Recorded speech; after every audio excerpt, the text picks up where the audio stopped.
Desk at GNB. And Helena has told me that we are going to have a French interpreter in the house. So also as we are talking, we need to talk in a way that the interpreter is going to be able to catch up with us for people who speak French. So I think we are off to get started on this webinar. And Dr. Gabriela, I think kindly introduce yourself, and then I will introduce the topic, and then we can start rolling from there. Okay, great. Thanks so much, Doreen. I'm really excited to be here. My name is Dr. Gabriela Cromhout, and I am an HIV Cure researcher from South Africa. And I specifically work in paediatric HIV cure in a part of South Africa called KwaZulu-Natal. And so we run a cohort in KwaZulu-Natal called the Ucwaningo Lwabantwana cohort, which means learning from children in isiZulu.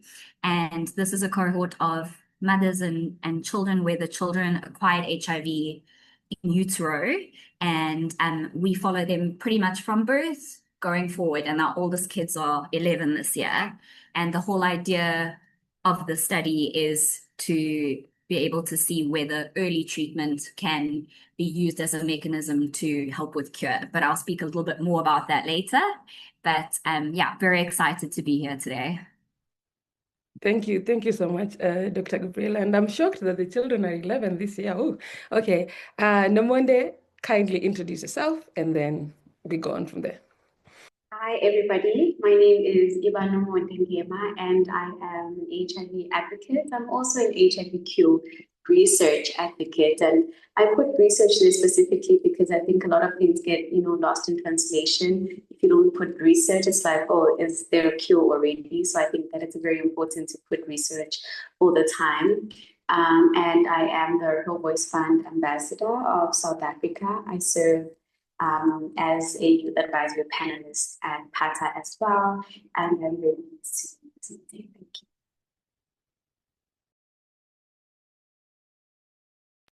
Thank you so much, both of you. And today we are going to speak about HIV cure research for pediatrics, so basically for children. And yesterday, something came to my mind on how pediatric programs have evolved over the times, and how growing up, there was a lot of gray area-ness in terms of treatment for children, the care package for children. It was very different. So when I see that now we are involving children in research, especially for the cure, it makes me very happy, because now we are also bringing on board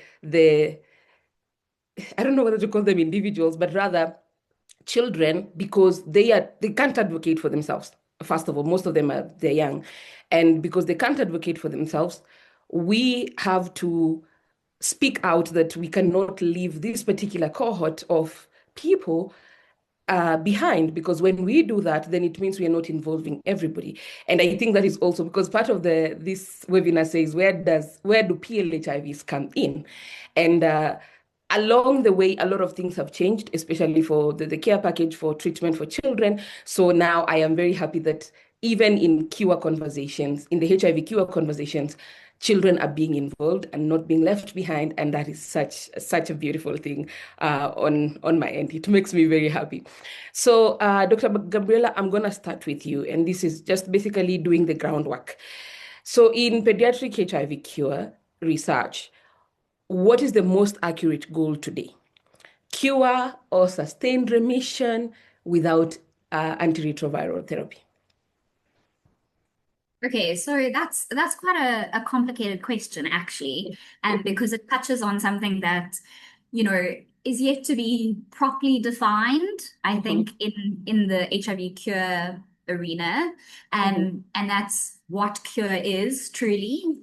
So, I'm going to speak about it in two ways. So we speak about cure almost as like an umbrella term, because you have what we call true cure, where there is no HIV in the body whatsoever, detectable or undetectable, right? And then we have what we some people would call functional cure, or remission is the current term that we're using. So ART-free remission. So basically not having any symptoms, not having a detectable virus, but not being on ART, okay? And some people also refer to this as post-treatment control. And that basically means that you get started on treatment initially, and then your treatment gets stopped. And I'm going to speak a little bit more about that, I think, later. But treatment is stopped, and then using your immune system, you are able to control the HIV. So I think in terms of this conversation, generally what the field looks at is this ART-free remission, which means not necessarily a true or eradicating cure, but being able to control the virus without any ART. So more of a remission type picture, because very much a lot of what this kind of research looks at is children who are born with HIV. Now, there is a group of children who acquire HIV later for various reasons. And in all honesty, that is a neglected part of our population that needs to be incorporated in terms of cure work. But generally, what we are looking at when we're talking about pediatric cure is we're looking at ART-free remission going forward. Okay. But I do have a follow-up question to your go ahead. Because I am a child born with HIV, technically no longer a child, but a child born with HIV. Does your research also go back to children who are born and now have aged with HIV over the years? Okay, so that's a great question. And I think it also kind of feeds into the work that we are busy doing at the moment, because as I said, our oldest children are 11 this year. So we are aging into adolescence. And I mean, obviously the hope is that these children will stay with us into adulthood, young adulthood, and so that we can take this forward, because we know that in terms of the profile of people who were born with HIV versus people who acquire it in adulthood or through what we call horizontal transmission, there are different dynamics at play. So someone who's born with HIV is potentially looking at a different mechanism of cure, and so it becomes a little bit complicated in that sense, and it's something that the field is still trying to figure out. And so from a personal perspective, we're hoping that our cohort will continue to be followed on, and that this will turn into adolescence and young adulthood.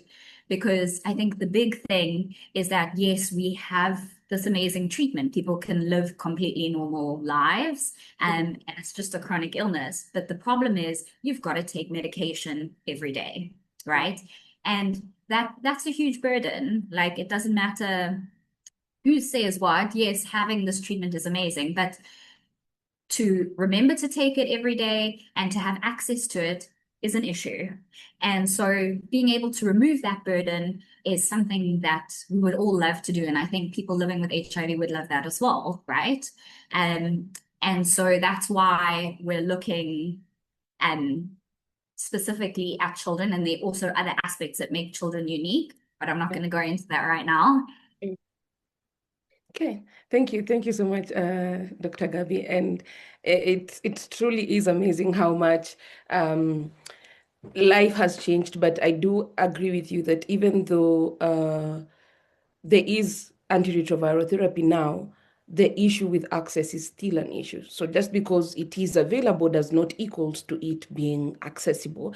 And that is why we have to keep talking about a cure and the research and the work being done behind the scenes. And I think that is such a great development right there. Nomonde, I am coming to you now.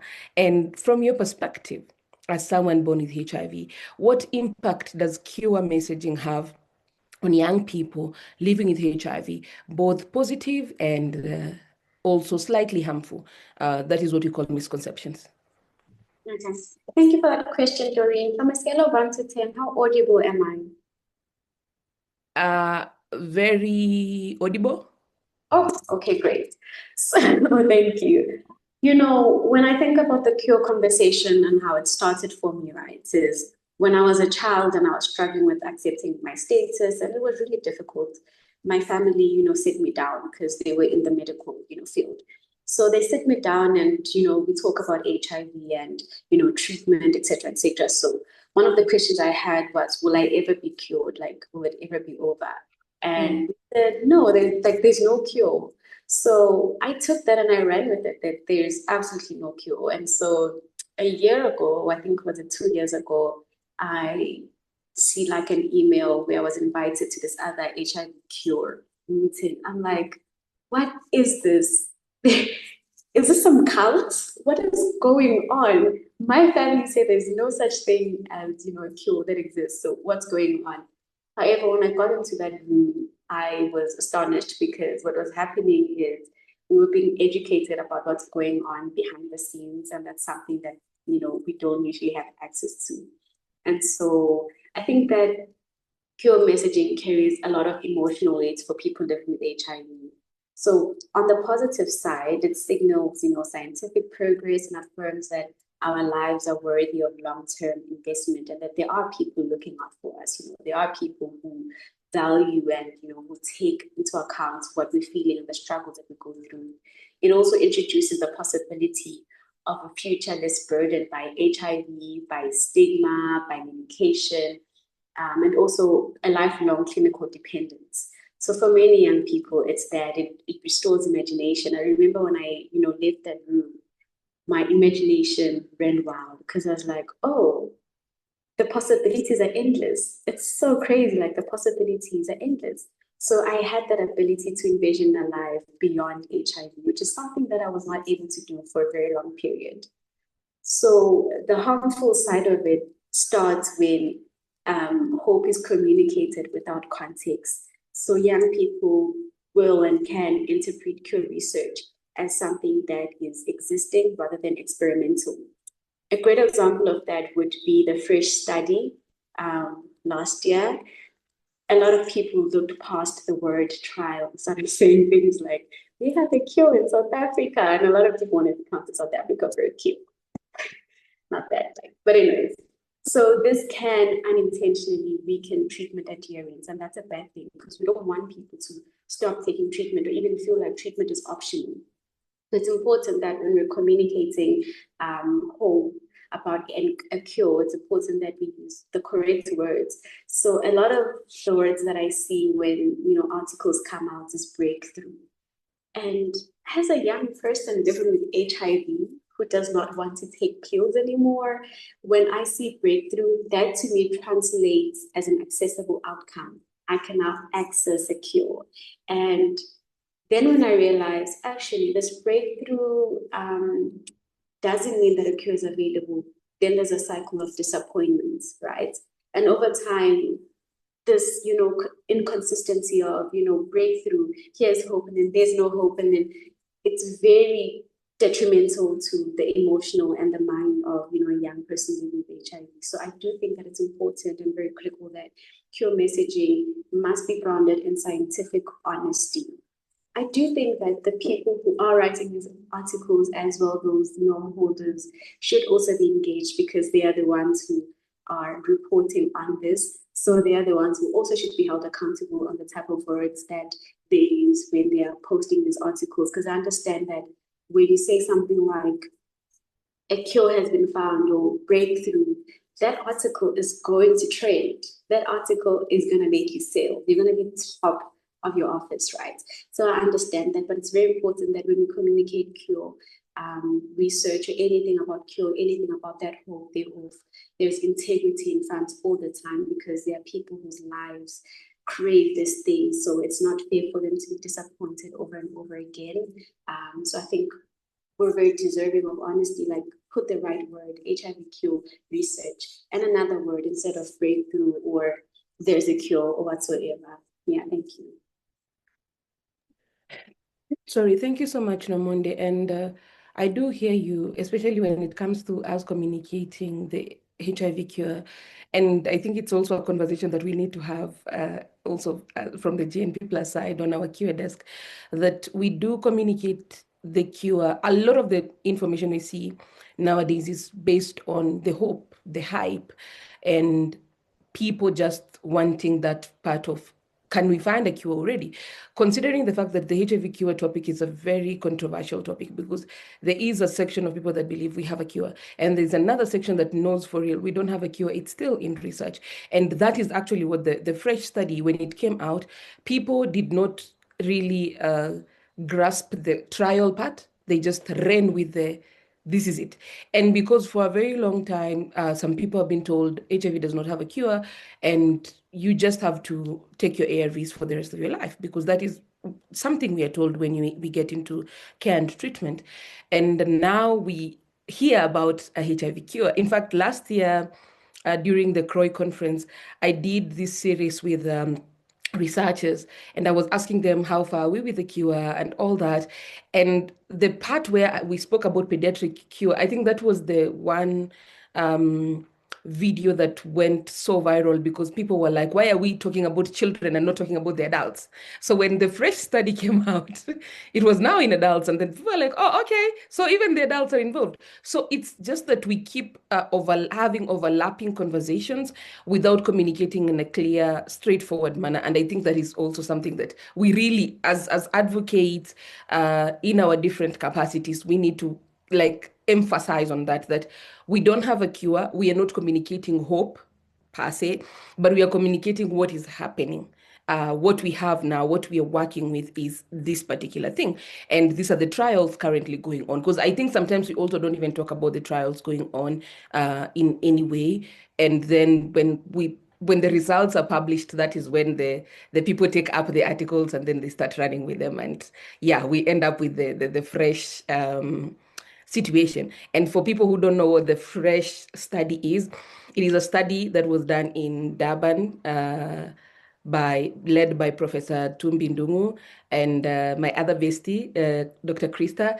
And they were basically involving adolescent girls and young women, taking them off treatment on something called analytical treatment interruption while on the study, and then now seeing how far, okay, well, there were products used, but obviously, but now seeing them out of treatment and how long they can go while the HIV virus is in remission.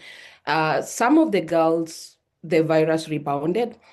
Some of them, they did so well, and they're still not on treatment. Are they still on treatment, Dr. Kabi? I don't think they're still on treatment. And there is, as far as I know, there's one person who is still off of treatment. Okay. The whole cohort, but that's as much as I know at this point. No, I just wanted, we spoke about fresh, then I realized, oh, we are the ones who know about fresh, so let me bring all of the PLHIV leaders in the gist. So basically, the fresh study just studies, works with these girls right from when they get infected, and continues working with them. It starts before they get infected, because most of them are at risk of HIV acquisition. So yeah, but it's a study that was done in South Africa, but South Africa still does not have a cure. The world still does not have a cure. All of these are cure trials. Now, on to the next section. Dr. Gabriela, what makes pediatric cure research scientifically different from adult cure research? Okay, so basically, what's really important to realize is that children are not little adults. Okay, so you can't just take something that you're giving to an adult and just decrease it in size or dose and give it to a child, because it doesn't work like that. Children have completely different immune systems, and they operate in a different kind of way. And it's like that to try and improve how long children survive and their ability to survive, right?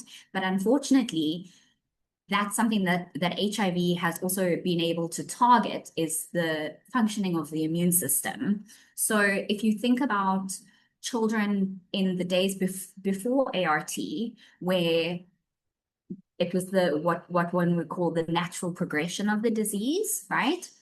So the majority of children would unfortunately pass away by age 2 because of how their immune system works, whereas adults would live for longer because of their immune systems, right?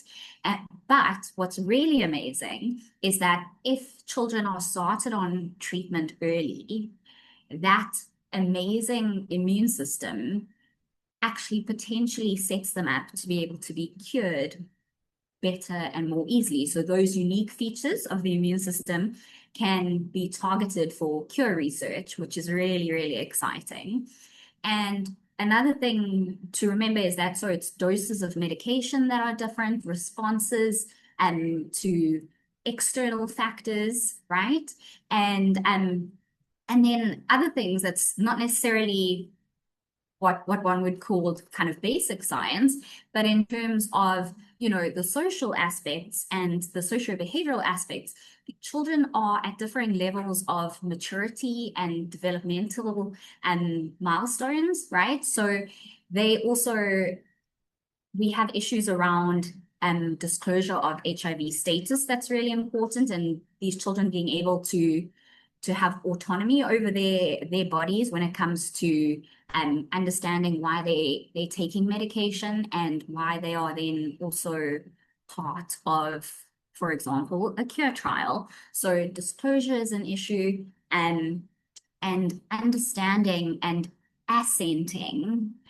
So because children are unable to sign in South Africa, you have to be 18 and above. Different countries are slightly different, right? But in South Africa, to be an adult, you have to be 18 and you've got to be of sufficient maturity, and your ability to understand what's happening needs to be there. But if you are under that, from age 7 to 18, you are able to give what's called assent, which means you are described, you have the study or the processes described to you at a level that you can understand based on your development and your maturity, and you are able to say, yes, I'm willing to be part of this study or take this treatment. So these are unique aspects to children, and specifically research in children, that one really needs to take into consideration. And remembering also that children are part of a family unit. So it's not just a child that you are dealing with, you're dealing with the family unit. And so it's realizing that the child relies on mom or grandmother or whomever to get the medication and to get to clinic, and maybe they have siblings as well who need treatment.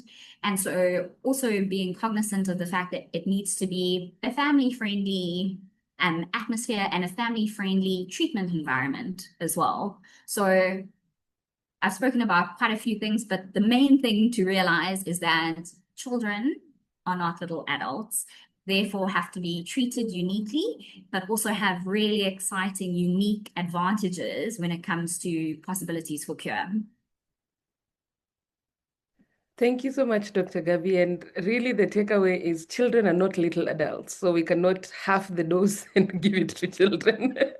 You have to actually remember that a child also has like a system they operate in that has either parents or guardians, and all of those people have to be involved in that. And sometimes also children are not even told they have HIV up until a particular age. So there's that part where you're born with HIV, but you come to be told you have HIV at age 7, 8, 9, 10, thereabout.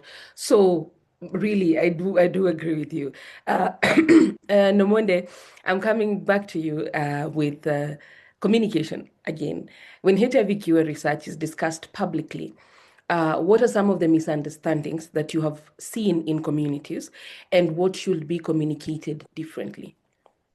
Thank you. So I think one of the common misunderstanding is that clinical trials or studies are interpreted as something that already exists, like I mentioned previously.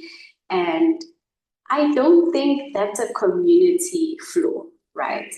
I think that if researchers, scientists involve the community and educate them enough that they know the difference between certain phrases, then it's something that in the future they might move with caution and understanding. Because obviously, if an article comes out and you see clinical trials, you see cure, you see successful, and you see HIV, you're assuming this is something that's happening. My life is going to change. A cure is already available. So it's very important that information is generated with, understanding and in a way that generates knowledge. So the word cure can create an impression that a breakthrough is imminent, and when in reality the science is just still evolving. So the word research is something that's very important and should always accompany cure in public communication. So when a word cure is used on its own, it can unintentionally suggest that it's available or it's certain, and that creates confusion and unrealistic expectations for the community. So saying HIV cure research consistently helps ground the conversation in reality and scientific work. And it signals that this work is still being very much explored, it's evolving, it's uncertain, scientists are trying their best, researchers are doing the best that they can. So, like you said, it does not necessarily mean communicate hope, but communicate what is happening now. I think that's very important. Like, I think at some point I did want hope to be communicated, but just being in these spaces is hope enough to kind of, at least I know you're doing something. At least I know, because one of the misconceptions is that, scientists don't care about people living with HIV. They're making money off earrings. So just to involve the community when, these research case studies are going on, makes them see you guys differently. Like it makes them see researchers and the work differently. And also it makes the work trustable. Like if, a cure is ever to be found one day, it's not going to be like a COVID-19 situation. The community is going to be able to trust the cure, right? Because the researchers did not keep us in the dark. We were walking this long walk with them, it was a transparent process. So yes, it's small, but it's intentional language choice. And it's very important because it protects the trust of people and it supports informed understanding and reduces emotional calm that can come from overstimulated hope. So I think language is very important, especially in communities that have carried HIV for long generations. So yes, it's precise. It's not really going to be cute and aesthetic. But it's responsible and it's safer that way. And thank you so much, Nomonde, for bringing that up and also for bringing the COVID-19 situation up, because vaccines were just created and people were told you must be vaccinated. And people started doubting that.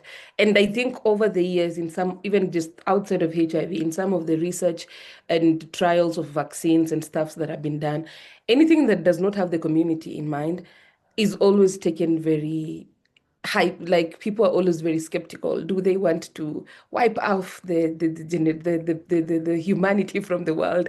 Like there's so many misconceptions going on. So for something as big as HIV, when we talk cure, as much as we want to communicate the hope, I am so happy that we also get to work with researchers and scientists, and they get to tell us, the community, what they are working on and what realistically we are going to get at the end. And we get to ask them questions openly and honestly, and we're like, nah, what is this, and what does the situation look like? And part of the reason why this came up, I think, is because when with the medication, with the ARVs, there was a time there was no ARVs, especially from the African context, there was no ARVs. And then they just brought ARVs one day, and then people had major side effects. And people were like, yeah, we know we want to be alive, but not like this, not with these side effects. And there was such a huge conversation between what we want as treatment versus treatment that actually puts people living with HIV's lives at the center. Like we are leading quality lives, not that I'm taking medication but still dealing with side effects, and now I have to deal with both things at the same time. I might end up leaving the ARVs altogether. Yes, I know my life depends on them, but then they did not center my experience. So thank you for saying that in as much as we are searching for a HIV cure, when scientists come with us with the updates on what is happening, when they involve us, when we are at the center of the communication, and some people are even involved in cure trials themselves. So it kind of brings up the hope that it's something we can trust because the cure could be found, and then people will be like, no, you people did not tell us about this thing, so we are not taking it. We are not. And then it will be a lot of research and work and investment that has gone on for so many years just being abandoned by people because they don't trust it. So yes, Nomonde. I'm sorry to interrupt you, Ms. Moderator, but It's okay. what I'm thinking about currently also is that so I was at the HIV Cure Academy last year, and what was very important to me is understanding that the cure is not just going to be one thing, right? And I know this, but other people don't know that, right? And so when people online come and sell them cures and tell them that their viral load is going to drop dead, they believe it because they don't know about things like reservoirs and stuff.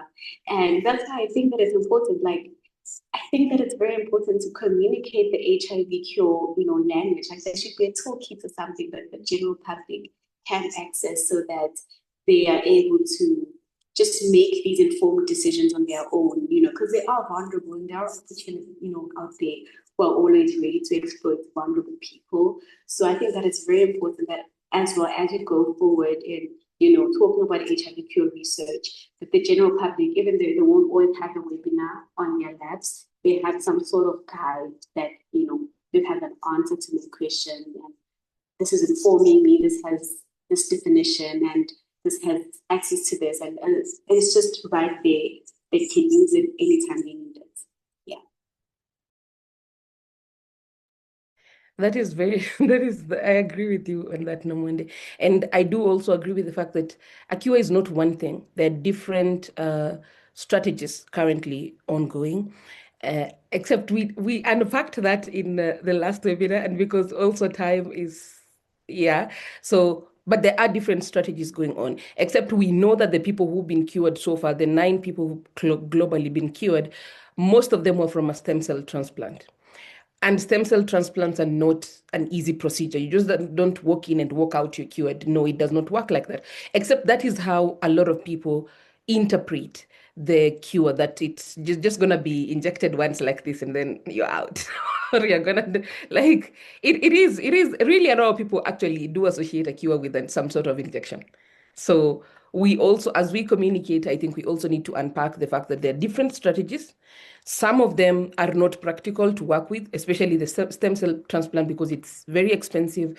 And also the quality of life you lead after that is not exactly as rosy, because I've spoken to the people that have been cured, 3 of them, and they said that you have to live a life that you're still taking more medication to ensure that your body is adjusting towards your stem cell transplant, because ideally they are getting a bone marrow transplant from somebody else. So that has to adjust with your own immune system. So it's really, thank you for that reminder that we are not operating with one thing, that you're going to be given like 7 tablets.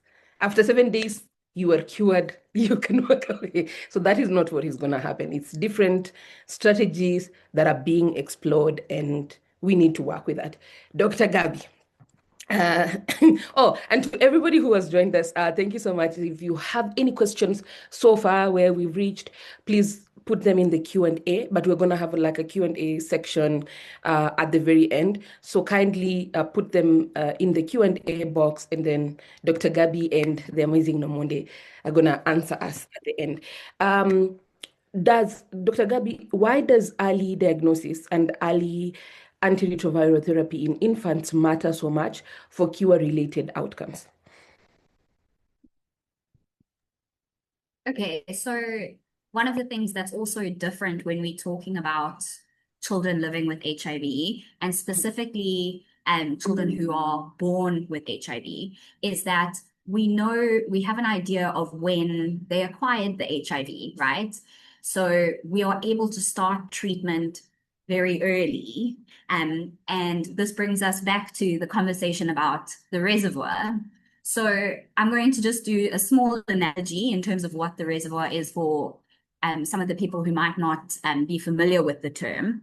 But basically, when you acquire HIV starts replicating, and what it does is we'll call it buries seeds around the body. So some of it's in the blood, some of it's in your lymph nodes, some of it's in your organs.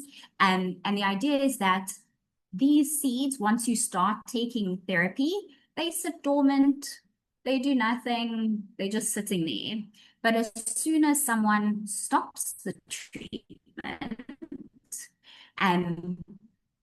just like a dormant seed, it starts to grow, and it grows and replicates and starts spreading more and makes itself bigger. And the idea of getting diagnosed early and starting treatment early is that you can make this reservoir as small as possible, okay? So if you're thinking about a seed in plants, you kind of want a reservoir that's more of a pot plant, like a mini pot plant, than a football field, right? Or a soccer field, because your immune system is able to better control something that's much smaller than it is to control something that's much bigger. So the idea is that, you know, to set someone up for the best chance of cure, from what we understand now, right? You need to have as small a reservoir as possible, and you need to be suppressed on therapy for as long as possible. And that means that either your immune system or your immune system that has been intervened with in some way, so getting an antibody or a vaccine or whatever, it can allow your immune system then to be able to control the virus without any ART on board. So that's why specifically in pediatric HIV, we hope to, our plan is always to try and get everyone diagnosed as early as possible and get them on treatment and keep them suppressed for as long as possible.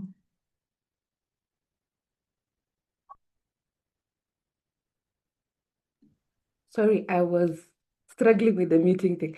That is a great answer, Dr. Gabriela. And then thank you to also unpacking the fact that HIV does not live in the blood alone; it lives in other parts. But there is an insight in the chat in the comment section where somebody has said it's from. Let me see her name. I don't know. I can't see her name for some. Oh yeah, it's from Mercy. Mercy Kuku Ndakwe. She says, great insights on pediatric care, Dr. Gabriela. It's also important to highlight that within this prioritization research, treatment adherence among pediatric populations remains particularly complex. Young children are 100% dependent on their caregivers and support systems, and in many communities, caregivers are still insufficiently aware or empowered to consistently follow prescriber instructions. With this novel and noble work, we anticipate a significant reduction in adherence challenges among pediatric patients. And I'm gonna kind of follow up with something else that Washera Mwangi has said on in many African countries, stigmatization still exists, and it makes parents not disclose status to their children before 7 years. So yes, and I know we are going to unpack the baby cure trial in a few, but how have you addressed some of these things, like as you are working in the HIV cure for pediatrics research? Okay, so yes, it is a very complex environment to navigate, and I think it's particularly difficult for our parents, because as you said, there is a lot of stigma in communities still, and parents also often self-stigmatize, and there's also this misconception that children have to be, you know, a teenager or have to be an adult before you can disclose because they won't understand. Yeah. And this is something that I am very, you know, passionate about, because it's, you know, we live in a world where children know how to use phones, they know how to use tablets, and they go to school and they often are potentially exposed to other children or teachers who don't necessarily understand that, living with HIV now is a chronic illness. You can live a long, healthy life, right? And so they might end up in a situation where a teacher says, you can only get HIV in one way, and you can, and that means you're going to die. And then if a child is able to find out by themselves by potentially looking up their medication and using a phone, they then are in a situation where they think, oh my goodness, like, how did I get this? And I'm now going to die. And, it's a really scary place to be. And I think no one wants to be in that position, and no one wants to put their child in that position, but parents are still afraid, which is completely understandable. So what we speak about is the disclosure process as a journey, right? And we kind of talk about, very often you are led by the child as well. So the child will be like, Mom, why am I taking this medication? My brother or sister or my friend doesn't have to take it. Why do I have to take it? Right? And that's, to me, is like the perfect introduction to starting the disclosure process. And so as a parent, you're not going to be like, well, you have HIV. And the child's going to be like, what? I'm 4 years old, huh? What's HIV, right? Yeah. You start the process, and you can start it potentially by saying, look, you need this medication to stay healthy. Your immune system can get weak without it, and you can get sick. So you need this medication every day to stay healthy. And you can start with that. And what you do is you then tailor it to the child's maturity and developmental level. You can then add, okay, you were born with this potential issue with your immune system, and we keep it in control by you taking your medication. Then you can move to, this issue with your immune system is because of a virus that you got when you were born, and it's not your fault, right? And you move on. And then when you come to naming the virus, right, it's not something that comes out of left field completely. You've been told about this all through your childhood. It's just not necessarily been given the name HIV, right?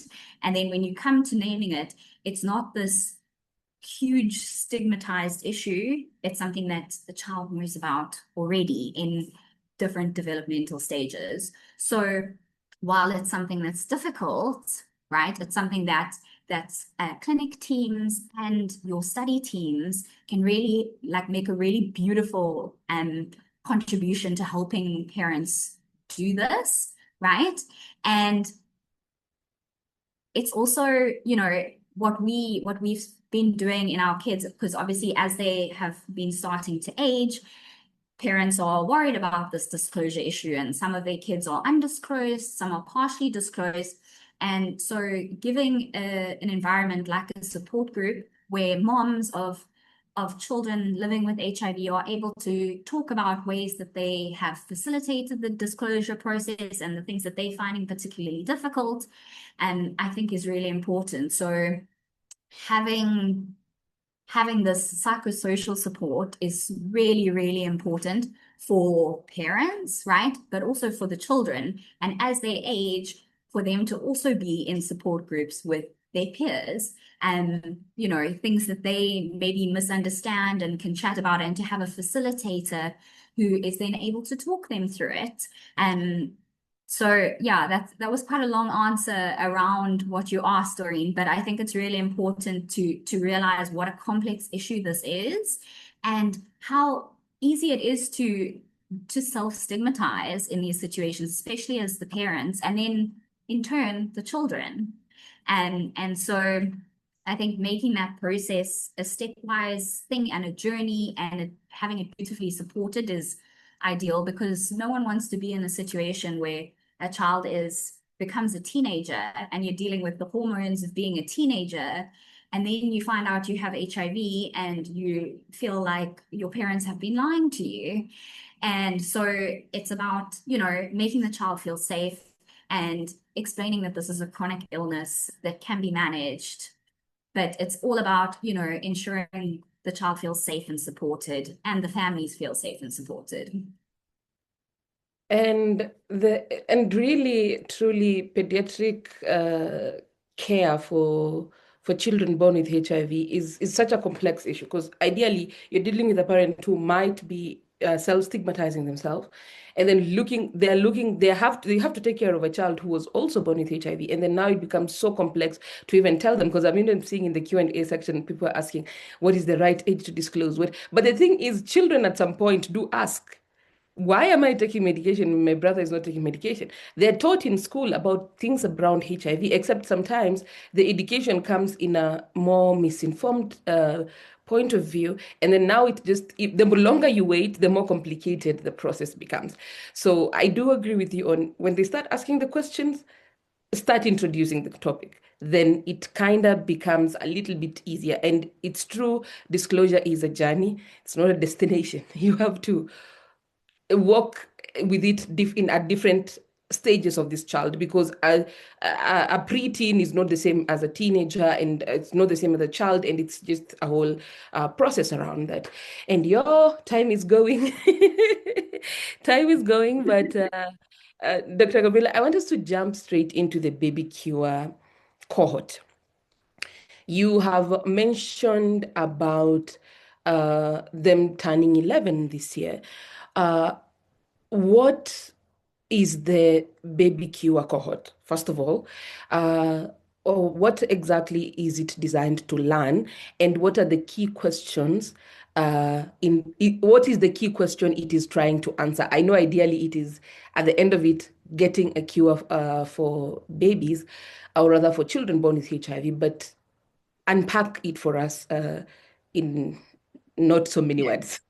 Okay, great. So the official name of the study is Ucwaningo Lwabantwana, which I know can be quite complicated for some people to pronounce. So it's often shortened or anglicized to the Baby Cure study.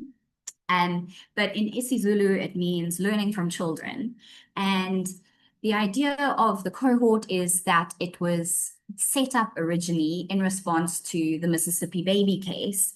And Doreen, I don't know if you've done a previous webinar about the Mississippi baby, but I'll give a very quick summary. It's a child who was born with HIV in Mississippi in America, and started treatment very early. Then for reasons, socioeconomic reasons, the child stopped treatment for approximately 2 years and was then strangely found to have an undetectable viral load despite not being on treatment, and was then followed up. And at 27 months, unfortunately, this child rebounded, right? So the viral load went up.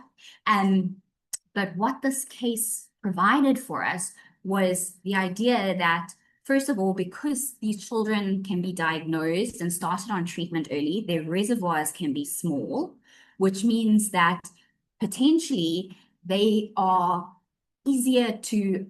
easier for them and their immune systems to be able to control the virus and be able to be cured. So that was the Mississippi baby case, and it was really exciting, and you will hear it mentioned many times over. But our study was basically based on this to see, okay, if this can happen in one child, can it happen in more, right? And so in KwaZulu-Natal in South Africa, we have a really high prevalence of HIV, and a lot of you will probably know the political history behind our access to ART. But basically, there's a very high prevalence, so there are a lot of people living with HIV. And so even though we have amazing prevention programs, so vertical transmission prophylaxis is amazing, we are still having children who are born with HIV for various reasons, right? And the idea is that for the Baby Cure study, we identify these children and we start them on ART by 21 days of life, which is very quick, right? So all children in South Africa who are exposed to HIV in utero, right, get a birth PCR. And then we follow them up and we get them into care within our areas that our study works in, and we start them on ART by day 21 of life. Okay, so we have amazing staff that are able to find these people and be able to bring them into care very quickly, which is really amazing. And then the idea is that we follow these children going forward. So as I mentioned, our oldest children are 11 this year, but we have children who are a couple of months old as well. So it's actively enrolling.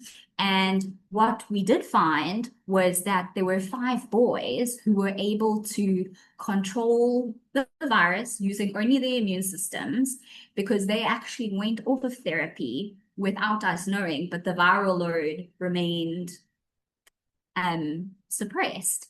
And these children were obviously started on treatment very early and maintained a decent amount of treatment until that point where it was stopped. Okay, so, but that's not the majority of the cohort. The majority of the cohort would not necessarily be able to control the virus without ART, okay?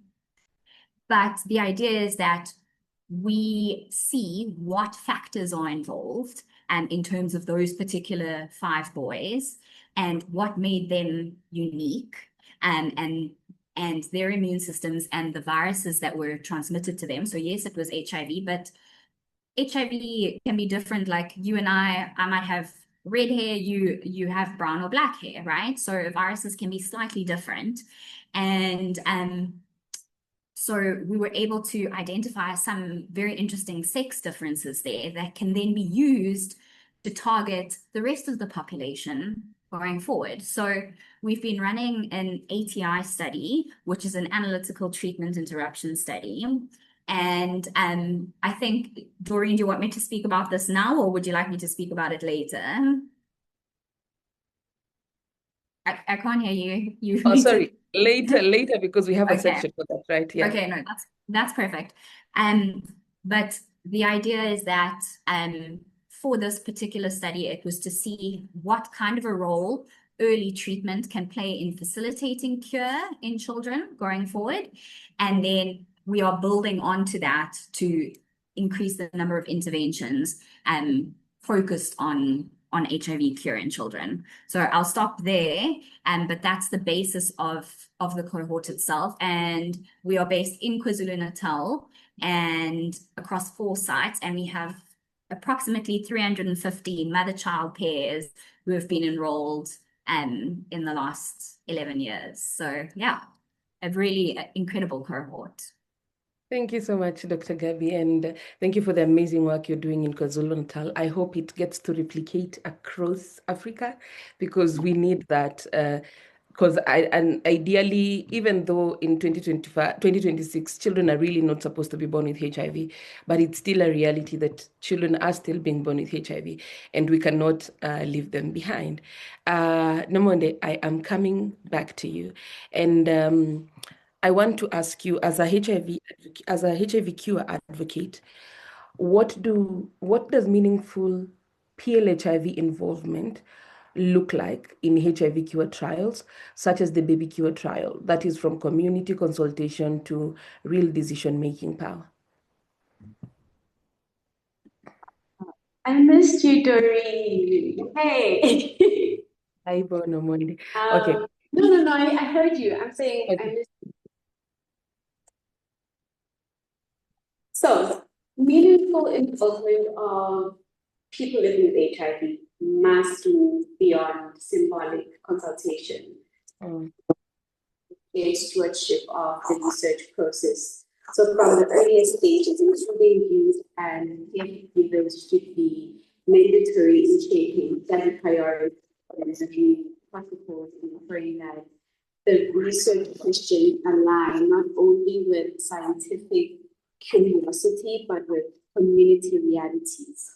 So their insights are essential in determining what level of risks are acceptable, how consent language is framed, and how recruitment messaging is communicated with sensitivity and clarity. So I think that real decision-making power means representation within governance structures, like, for example, advisory boards and ethics management, where community voices can influence outcomes rather than just merely responding to them. It also obviously requires transparency. Communities should understand how their input is used and to see tangible evidence of their influence. So not them just, being in the room, saying this is what they want and never seeing it actually come to life. So they need to see tangible representation what they inform, the researchers.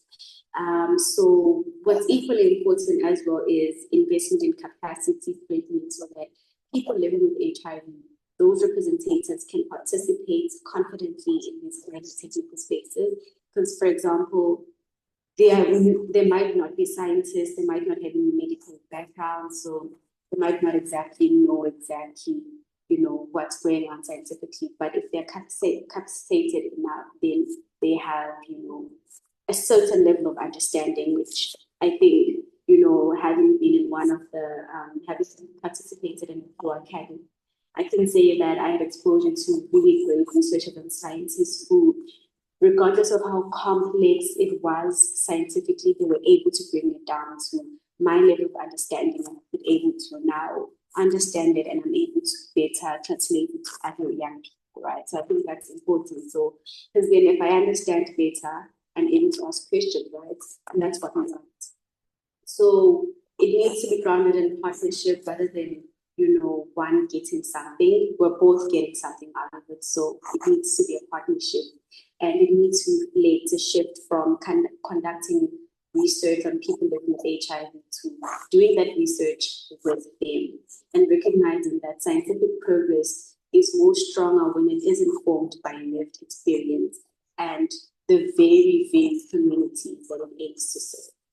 I was, thinking earlier that as we speak about the future of HIV cure, it is important for us to ask who is being represented in this research, who is being consulted, who is able to access this information, clinical trials of community engagement stated, because a cure that is not inclusive does risk deepening the very inequities that we are trying to end, and people living with disabilities are a part of our community, part of the HIV response, and part of the future that we're trying to build. So it's very important that research communication must be accessible, and it must involve people that are living with disabilities, because so often, very much, they are left with critical conversation and a lot of HIV cure research. And I think it's very important that we do not repeat the same pattern. Thank you so much, Nomonde. And the funny part is you've just said words that Lisa, another HIV cure advocate from Nigeria, said a few weeks back on some content we posted on GNP Plus IG, Instagram, that who is being consulted, who is at the table, exactly what are they learning on that table? Because most of the times, even if, let's say we get a cure tomorrow, that is me just trying to live in a perfect world. Even if we get a cure tomorrow, let's just say that, are people going to be okay with accessing it? Because ideally, what are the steps that have been taken in the past that have involved people living with HIV to ensure that they are actually being given the power to make decisions for a cure that works for them in whatever strategies of the cure that is being researched on. So bringing up this highlight of who really is on the table, who is discussing this. And that is where, especially for pediatric cure, because ideally most of them are children and cannot be able to advocate for themselves. So that is where us as the PLHIV community leaders come in. We are the ones saying, hey, no, this, because we are the caregivers, right?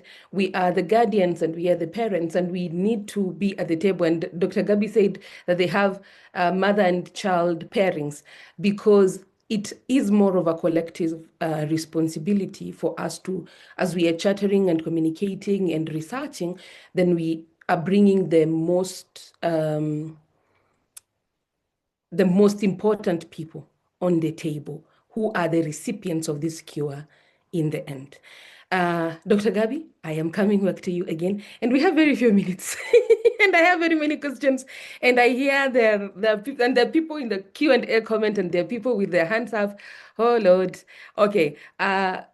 And there's also a question that was asked by Simon on the chat box, Dr. Gabi, but I'll read that immediately after this.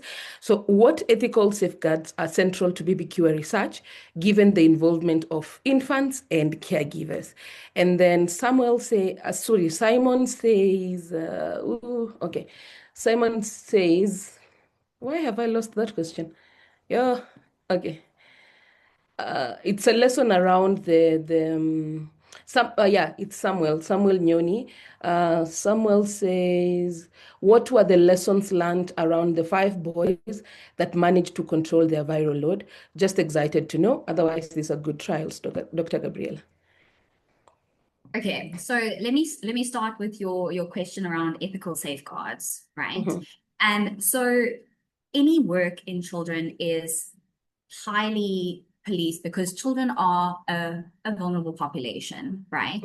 And so everything goes through extensive ethical review. There are a lot of safeguards that are in place in terms of how much blood you can draw and the age of the children who are taking part, the fact that children who are above 7 need to assent to take part, and we can make room for the difference in disclosure by having different kinds of assent forms.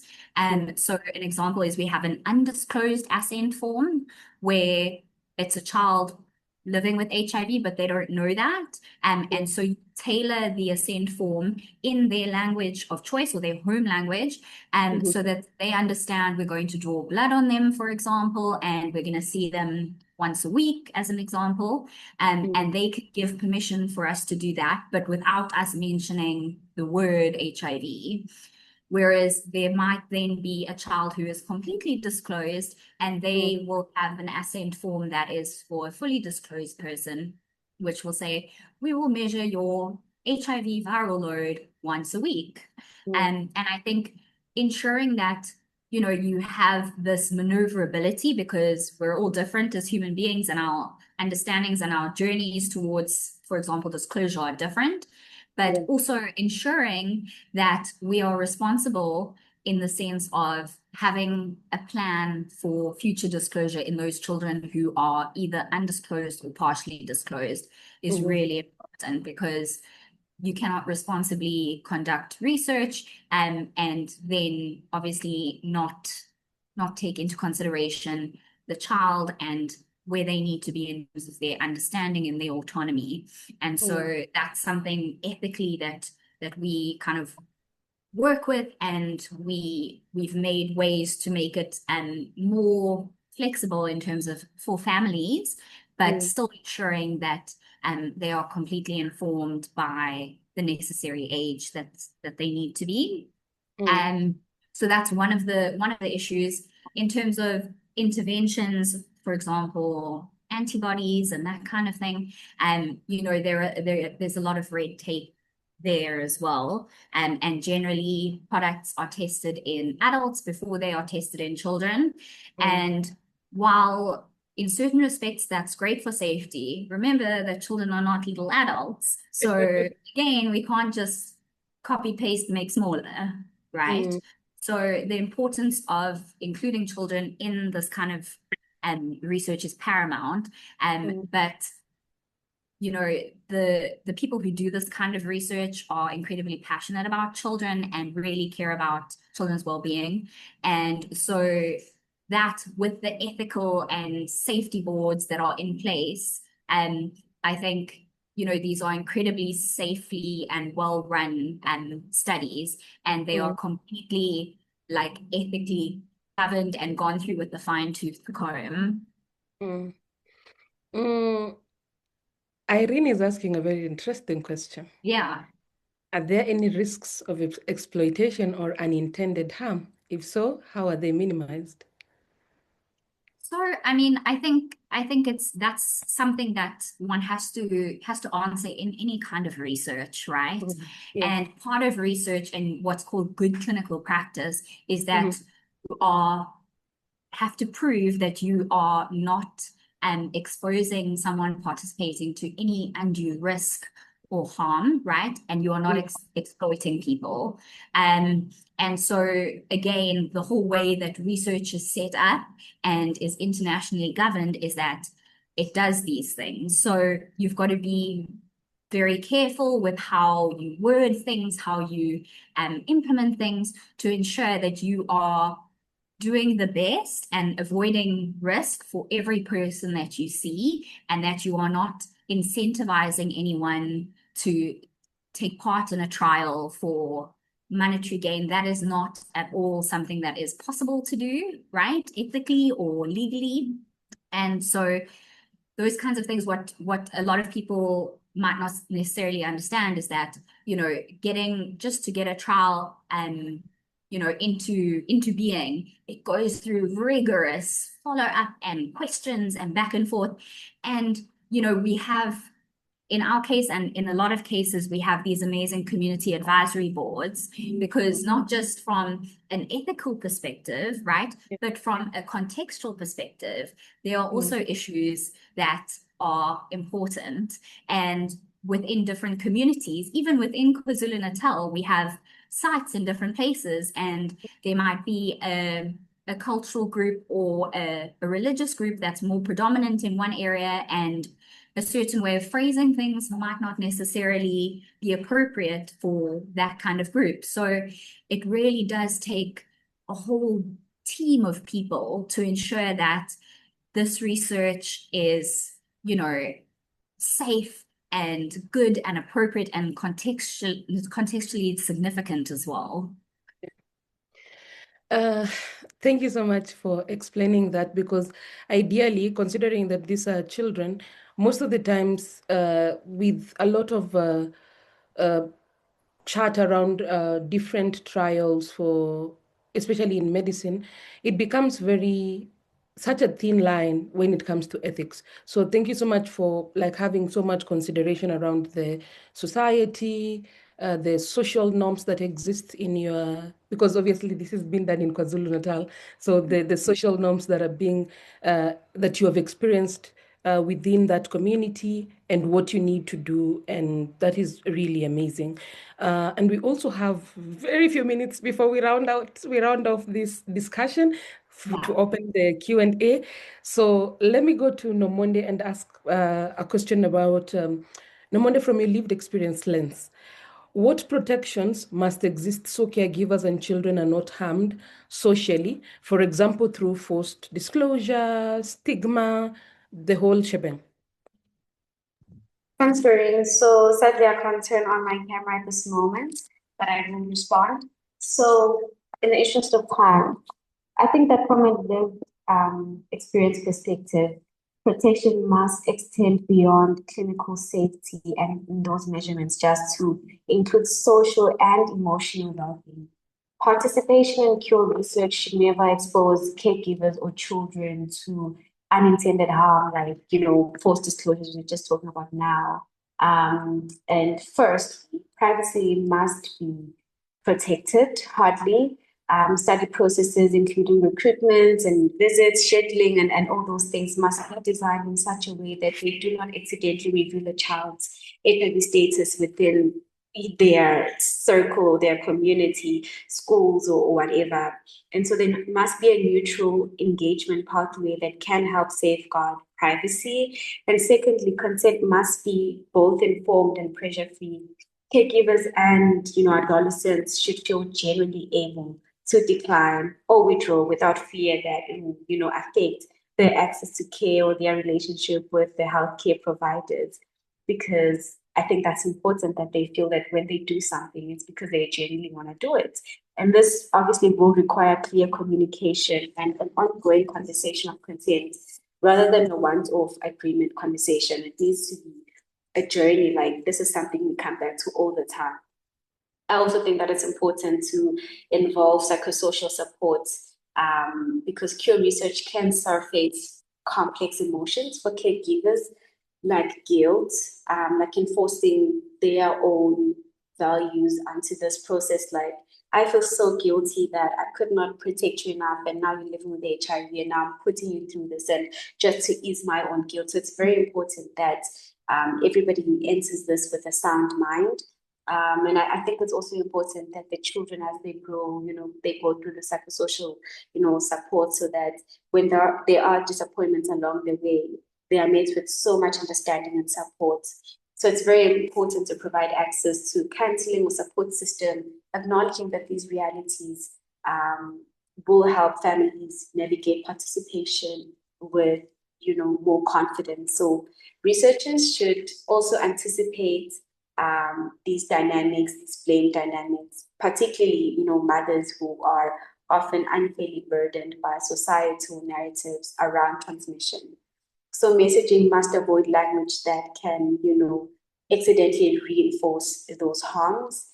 And I think that ultimately ethical research recognizes that participants do not live in laboratories. They do not live in lab rooms. So they live within social contexts that shape their safety and their sense of well-being.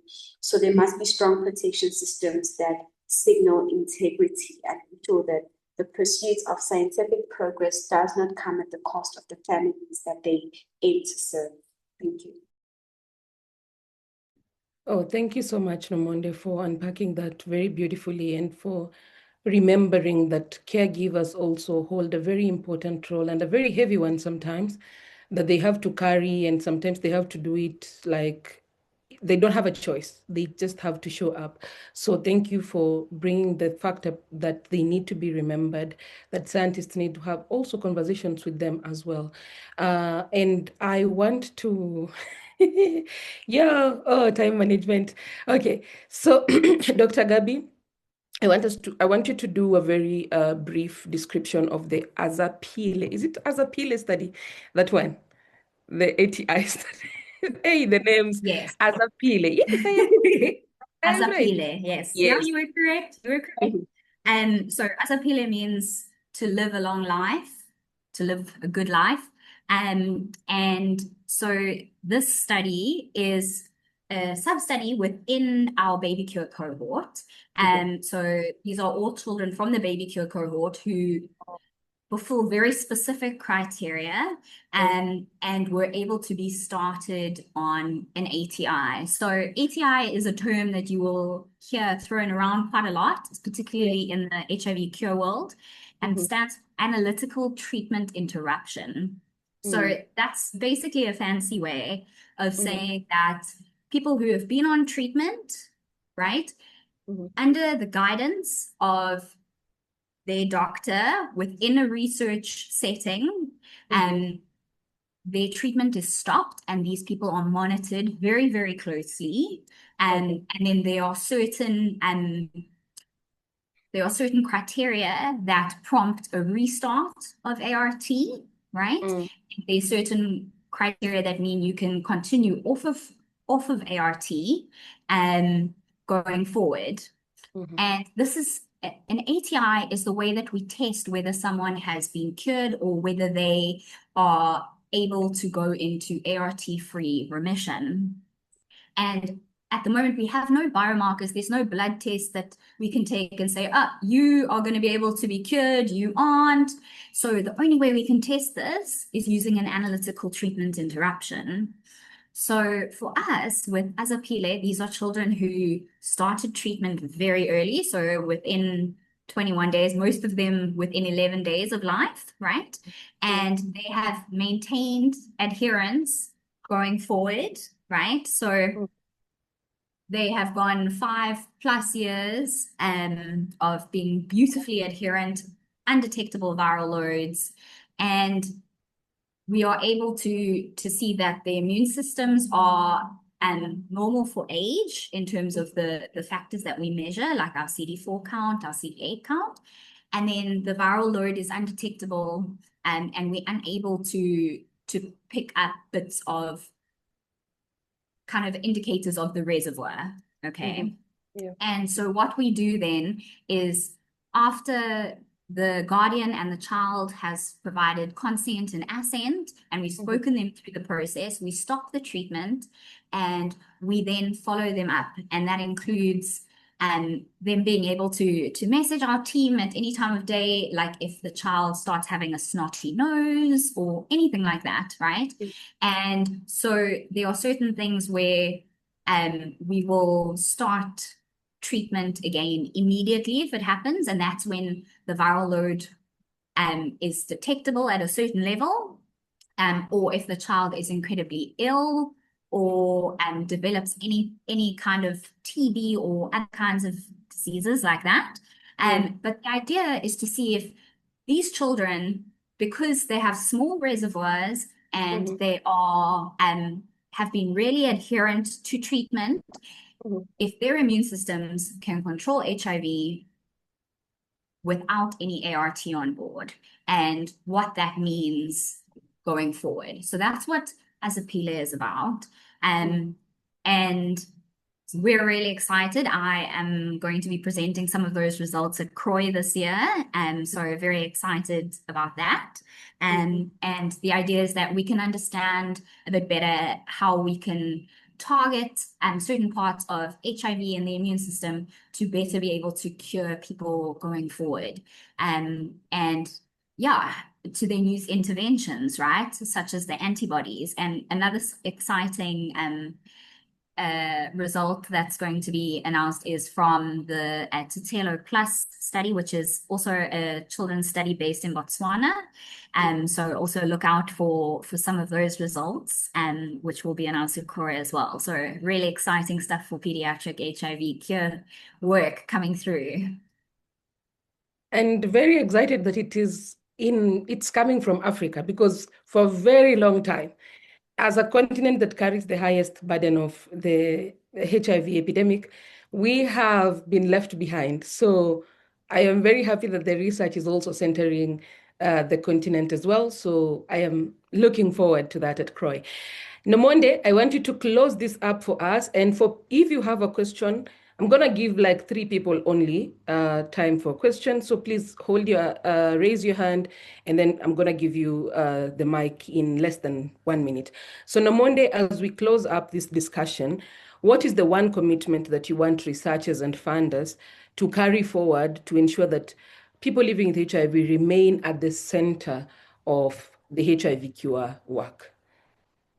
Thank you, Doreen. I think I only have one line, and that is, do not let urgency outrun humanity and integrity.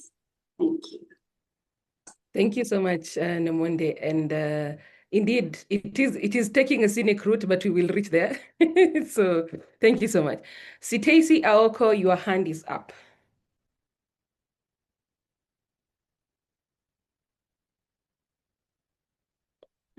Please unmute yourself.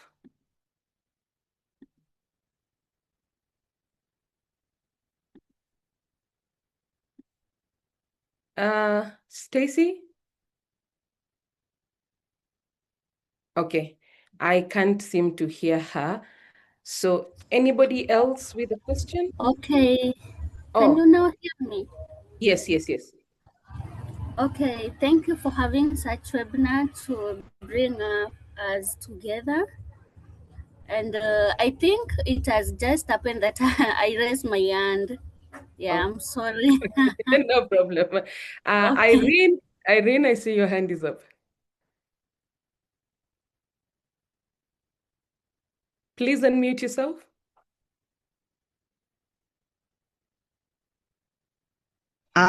Is that okay? Yes, Can you hear me? Yes. Okay. I have a question for Dr. Gabriela. I want to know what's the main scientific challenge in finding cure for children living with HIV? Thank you so much, Irene. Okay, thank you, Irene. And I think that's a very broad question, because I think we've spoken about some of the complexities of pediatric HIV, just normal pediatric HIV care at a baseline, and then moving on to the cure section is really a challenging one. I think what people don't realize is how complex this virus is, and how fast it changes itself, and how many other factors are also involved, including individuals' bodies, how their immune systems behave, things like sex hormones, and just your sex to begin with also plays a very big role. And so there's still a lot that we are learning. But I think, just from a very basic practical perspective, I think a big thing that, working in pediatric HIV cure research, we obviously need to take blood samples, and because children are smaller, right? We can't take as much blood from them. And that means that, we have less to be able to test, less to be able to store.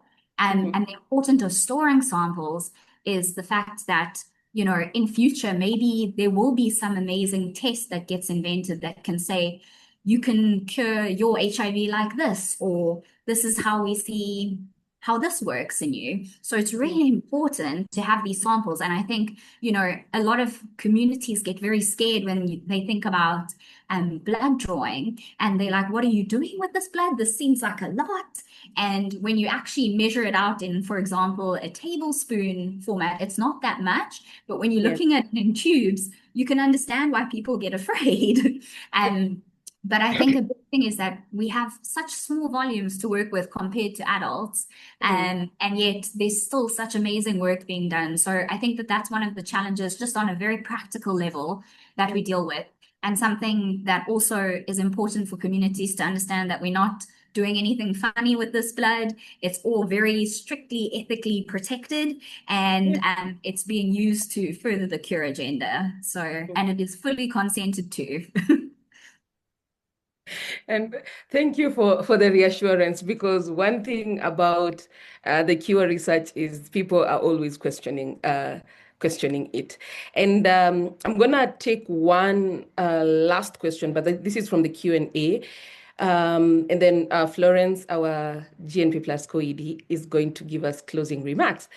So Baburam from Nepal asked two questions.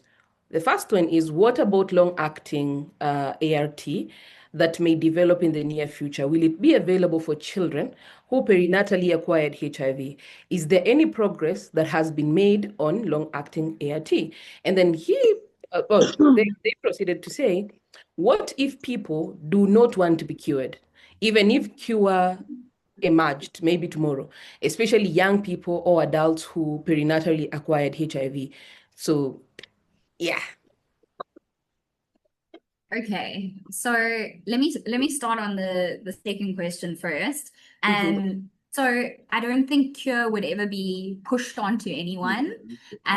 So it would be your decision. If you would rather take ART every day, that's absolutely fine. But if it's something that Sorry, you would... Dr. Gabriela. Irene, could you please mute yourself kindly? Okay. Yeah, sorry, thank you. Okay, Dr. Gabriela. But if you would want to access the cure and it is appropriate, it's not something that you have an issue with in the context that you are living in, then you can access it. So I think the big thing is, again, making it appropriate for the people living with HIV and their context, because you don't want a cure that's sitting on a shelf and gathering dust, right? But also ensuring that people who are receiving it when we do find it, that they are wanting to access it, and that they are consenting to accessing it. And then just a small note on the long acting. So there are a lot of trials that are ongoing in terms of long acting in children. And so these are underway. And again, like I spoke about, because things around children are very tightly governed, it takes a while for it to filter down to children. So there are studies that are looking at children 30 or 35 kilograms and above using long acting. And once the data is in for that, then, some of them have started looking at the younger cohorts or lower weight band cohorts as well. And so that is coming, and I think it will be really exciting when those results are released. But theoretically, it will be something that will be accessible in the future if it is found to be effective in children. Thank you so much, Dr. Gabi. And with that, I close the Q&A section, because we only have 3 minutes before we are done with this webinar. And I am going to hand it over to Florence to kindly give a few closing remarks. And thank you to everybody who has joined us today. And the questions, the questions there were many, but yeah, we will answer them next time. Okay, Florence, please.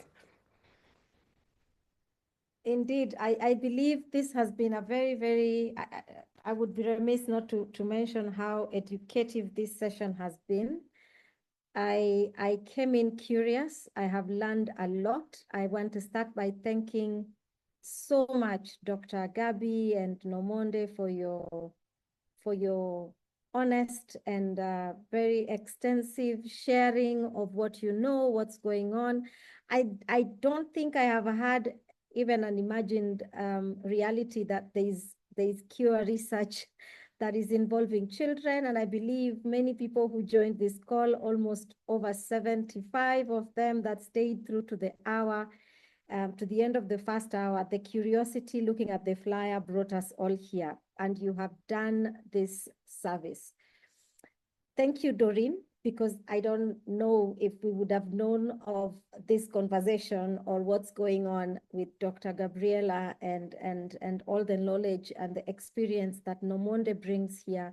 And the fact that the two of you, both born with HIV and engaging with these conversations, rightly so, because you're the people at the heart of it and the people that will take it to the end, to wherever it is it needs to go. So I'm a bit excited about what I just listened to today, and I believe looking at all the questions, some leaving unanswered, but hoping that there's another opportunity again to continue these conversations.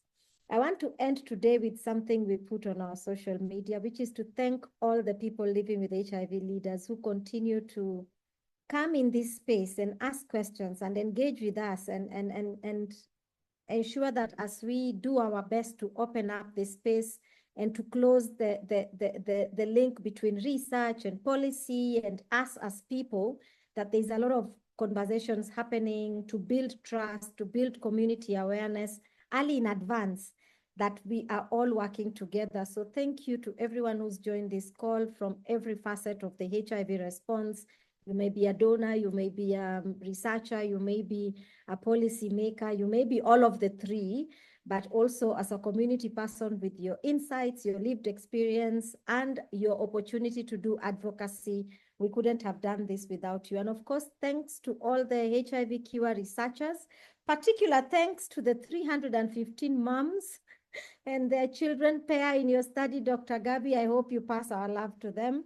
I think I am leaving here very inspired and motivated by everything you're all doing, and looking forward to continuing this discussion within the leadership of Doreen at the HIV Cure Desk as we get to learn more and more. Thank you, and back to you, Doreen.